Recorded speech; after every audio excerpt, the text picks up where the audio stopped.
నమస్తే. ఇన్నాళ్ళు నన్ను సపోర్ట్ చేస్తూ, ఎంకరేజ్ చేస్తూ మీ ప్రేమని నాకు అందిస్తున్న ప్రతి ఒక్కరికి కృతజ్ఞతలు. అలాగే ఈ వీడియో కూడా ఖచ్చితంగా మీకు ఉపయోగపడుతుంది. లైక్, షేర్ అండ్ సబ్స్క్రైబ్ చేసి మీ సపోర్ట్‌ని నాకు అందించండి. అలాగే ఈ వీడియో పట్ల మీకున్న అభిప్రాయాన్ని కామెంట్ సెక్షన్‌లో కామెంట్ చేసి తెలియజేయండి. ఇప్పుడు వీడియోని చూద్దాం. సూర్యోస్మి, నేను మీ విక్రమాదిత్య. ఆరోగ్యమే మహాభాగ్యం, ఆరోగ్యం భాస్కరాధీనం. ఆదివారం మద్యం, మాంసం, మైదనం వద్దు, ఆరోగ్యం, ఐశ్వర్యం వద్దు. మీరు ఆచరించండి, 10 మందిని ఆచరింపచేయండి. ఆచరించండి, ఆరోగ్యవంతులుగా ఉండండి. ఆచరించండి, ఐశ్వర్యవంతులు కండి. ఆచరించండి, ఆనందంగా జీవించండి. సూర్యోస్మి. జ్యోతిష్య శాస్త్రం ఒక అద్భుతం. వేదాంగమైన జ్యోతిష్య శాస్త్రం అనేటువంటిది మానవ జీవన గమనానికి ఒక వరం. జ్యోతిష్య శాస్త్రం నీ జీవితంలో వెలుగునింపే ఒక భాష. ఆ భాష నీకు అర్థమైతే ప్రకృతి నీతో మాట్లాడుతుంది. అస్ట్రాలజీ నేర్చుకోవాలి అనుకునే వారికి అద్భుత అవకాశం. మురళీధర శర్మ గారి అస్ట్రాలజీ క్లాసెస్ అతి త్వరలో మొదలు కాబోతున్నాయి. 100% జాబ్ గ్యారంటీ. వివరాల కొరకు సంప్రదించండి. నమస్తే, వెల్కమ్ టు అవర్ ఛానల్. నేను పద్మిని. ప్రస్తుతంతో పాటు ప్రముఖ ఆధ్యాత్మికవేత్త, సూర్య ఉపాసకులు, sun spiritual society founder Vikramaditya garu ఉన్నారు. మాట్లాడదాం సార్. నమస్తే సార్. సూర్యోస్మి తల్లి. సార్, ముందుగా మీకు రాఖీ పౌర్ణమి శుభాకాంక్షలు సార్. నీకు కూడా నమ్మ రాఖీ పౌర్ణమి శుభాకాంక్షలు. Thank you. చంద్రుడు యొక్క అనుగ్రహం పరిపూర్ణంగా, అంటే పార్వతీదేవి రూపంలో అమ్మవారి అనుగ్రహం పరిపూర్ణంగా ఉండాలని, దీర్ఘ సౌమంగళ్యత్వంతో సుఖంగా సంతోషంగా జీవించాలి. Thank you so very much. ఎంత ఎంత అంటే చాలా మంది ఎంత అదృష్టవంతురాలు దగ్గరగా ఉండి చక్కగా అనుకుంటూ ఉంటారు. మీకు కూడా, మన కుటుంబ సభ్యులందరికీ కూడా రాఖీ పౌర్ణమి శుభాకాంక్షలు. పార్వతి అనుగ్రహ కృపా కటాక్ష సిద్ధిరస్తు. Thank you sir. Rakhi Purnima ప్రతి ఏటా కూడా చాలా చాలా వైభవోపేతంగా వస్తుంది. అందులో ఎటువంటి సందేహం లేదు. అంటే జంధ్యాల పౌర్ణమిగా జరుపుకుంటాము, గాయత్రి జయంతిగా జరుపుకుంటాము, హైగ్రీవ జయంతిగా జరుపుకుంటాము. అలాగే ఈసారి ఇంకాస్త శోభాయమానంగా ఖచ్చితంగా వస్తోందని ఖచ్చితంగా చెప్పుకోవచ్చు. ఎందువలన అంటే అది సోమవారం వస్తున్నటువంటి పౌర్ణిమ. అంటే చంద్రుడు ఆల్రెడీ సకల కళలతో చాలా అందంగా విరాజిల్లుతూ ఉంటాడు ఆకాశంలో.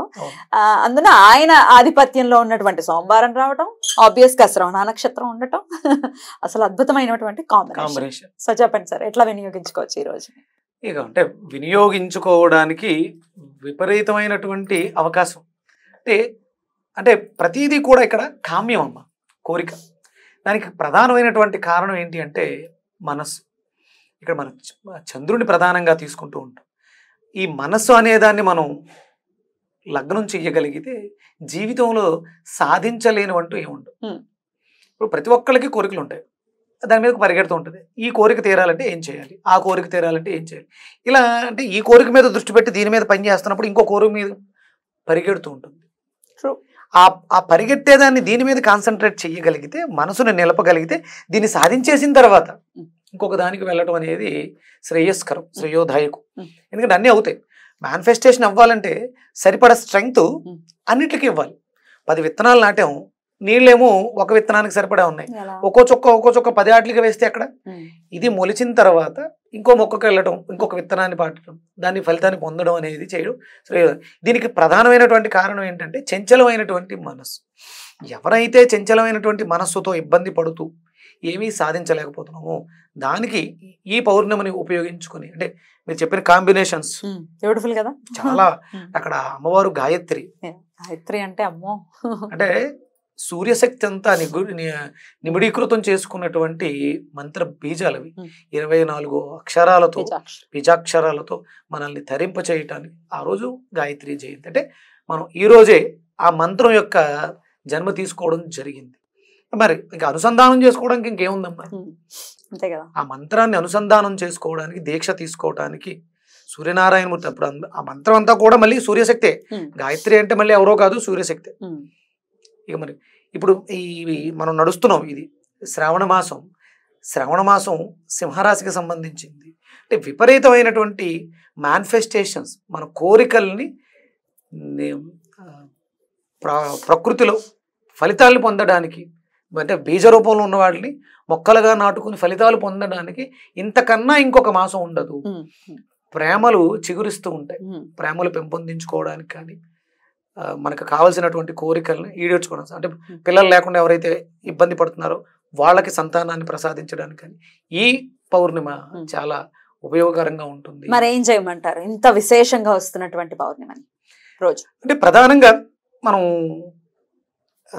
పంచాయతన విధానంలో పార్వతీదేవిని ఎక్కువ తీసుకోమంటారు. చాలా పౌర్ణమికి అంటే చంద్రుడు మనస్కారకుడు. మీకు చంద్రుడు గ్రహస్థితిలో బాగాలేదు, ప్లానెటరీలో ఉన్నప్పుడు అంటే స్త్రీ దేవతలకు ఆరాధన చేస్తాం, కానీ ప్రత్యేకంగా పార్వతీదేవికి ఒక ప్రత్యేకత. అమ్మలగన్న ముగ్గురమ్మల మూలపటమ్మే కానీ పార్వతి అర్ధనారీశ్వరి శక్తితో మనకి అక్కడ ఉంది కాబట్టి పార్వతీ దేవుని విశేషంగా మనం తీసుకోవడం జరుగుతుంది. పార్వతి అష్టోత్తరం చదవటం, ఆవిడకి ఇష్టమైనటువంటి పరమాన్నాన్ని నివేదన చేయటం, అంటే మనకున్నటువంటి వెసులుబాటును బట్టి మనం చేస్తూ ఉండాలి. చంద్రుడికి పాలు చాలా ప్రీతికరం.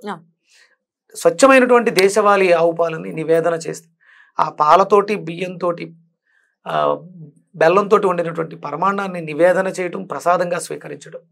అలాగే ఈ శ్రావణ మాసంలో మనం చెప్తూ ఉంటాం, గుమ్మడి, మంచి గుమ్మడికాయని, తీపి గుమ్మడికాయని వాడుకోవడం, దాన్ని కూడా ప్రసాదంగా తయారు చేసి అమ్మవారికి నివేదన చేయటం. ఆ శక్తిని అంటే అమ్మవారికి నివేదన చేసామంటే అందులో ఉన్నటువంటి సారాన్ని ఆవిడ స్వీకరించి మనకి ప్రసాదంగా అందులో ఇంకొంచెం శక్తిని, ఏ తల్లి కూడా తన ప్రేమను కూడా అందులో కలుపుతుంది. ఆ తల్లి కావాలనుకుంటున్న తల్లికి శక్తినిస్తూ మనకి ఏదైతే లోటు ఉందో, ఇప్పుడు చాలా మంది మధ్యలో ప్రేమ అనేది ఎడబాటు రావడం వల్ల తగ్గిపోవడం వల్లే బంధుత్వాల్లో బాంధవ్యాల్లో ఆ గ్యాప్స్ వస్తుంది, సఖ్యత లేకుండా చాలా మంది. అది ప్రేమలోపమే. కించిత్ ప్రేమలోపం ఏదైతే వచ్చిందో దాన్ని మనం మెరుగుపరుచుకోవడానికి ఈ పౌర్ణమిని మనం ఇలా ఉదయం ఈ రకంగా మనం అమ్మవారిని, పార్వతీదేవిని ఆవాహన చేసుకుని అమ్మవారికి అష్టోత్తరం చదువుకొని మనకు చేతనైనటువంటి ప్రసాదాలు నివేదన చేసి సాయంత్రం పౌర్ణమి ధ్యానాన్ని చేయడం ద్వారా ఆ ధ్యానంలో మీకు కావలసినటువంటి ఒక మంచి కోరికని, అంటే మనకు ప్రతి నెలలో కూడా పౌర్ణమి వస్తుంది, ఒక్కొక్క పౌర్ణమికి ఒక విశిష్టత ఉంటుంది. ఈ పౌర్ణమికి ఉన్నటువంటిది ప్రేమల, అందరిలోనూ కూడా ప్రేమ వెల్లి విరియాలని మనం ప్రాణిక్ హీలింగ్ దాంట్లో చెప్తుంటాం. జంట హృదయాల ధ్యానంలో భూమాతని బ్లెస్ చేస్తాం. ఎవరైతే ప్రేమ తక్కువై జీవితాల్లో ఇబ్బందులు పడుతున్నారు, విడిపోవడానికి సిద్ధపడుతున్నారు, వాళ్ళ జీవితాల్లో కూడా ఆ ప్రేమ వెల్లి విరియాలి, వాళ్ళందరూ కూడా కలిసికట్టుగా ఉండాలి. నేను ఒక చిన్న ప్రయోగం చేశాను, మీకు చెప్పానో లేదో, చంద్రుడి మీద ఒక రీసెర్చ్ చేసి ఒక యంత్రాన్ని రూపొందిస్తున్నాను, చెప్పినట్టు గుర్తు. అది ఆల్మోస్ట్ అయిపోవచ్చింది, ఇంకొక 2-3 రోజులు చూపించింది. అది చంద్రుడికి సంబంధించి అది పౌర్ణమికి రావచ్చేమో. పౌర్ణమికి వస్తే ఇంకది భగవంత్ సంకల్పమే. అంటే విడిపోదాం అనుకున్నటువంటి జంటల్లో కూడా ఈ మార్పులను తీసుకొస్తుంది.